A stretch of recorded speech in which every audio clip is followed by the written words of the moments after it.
下来继续来看金华城的案件早起再度来开庭，除了郭文摕甲沈庆京两个被告，阁传唤到台北市前督法局长黄景武，甲当时台北市都委会委员白仁德来作证。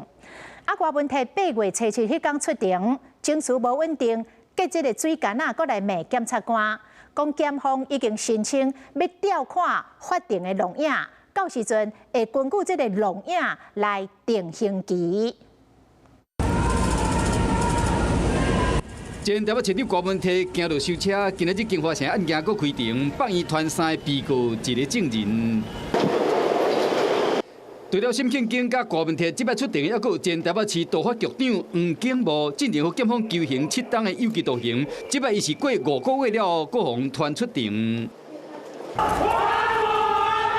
郭目镜甲翠暗行入法院，当时台北市都委白仁德，嘛是政大地政系教授，即摆以证人的身份出庭，要来解释用这种类相关的资料。白仁德表示讲，都委会确实有审议申请用这种类权限，而且依照伊的经验，真少不受用这个种类员工重要的商业点6降低，不利都市的发展。后第 N 次，大家听到一模一样的说法，都是依法来进行审议。 那为什么检察官当初竟然会认为，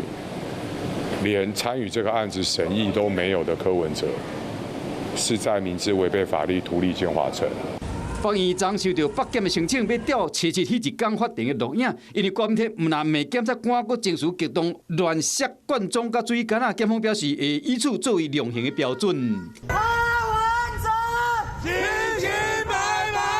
这段法庭的插曲，检方敢会因此加重求刑？目前台北地方法院还在评议。Hello， 我是易景，想要抢先掌握最及时的新闻资讯吗？赶快订阅、按赞、开启小铃铛，锁定华视新闻的 YouTube 频道。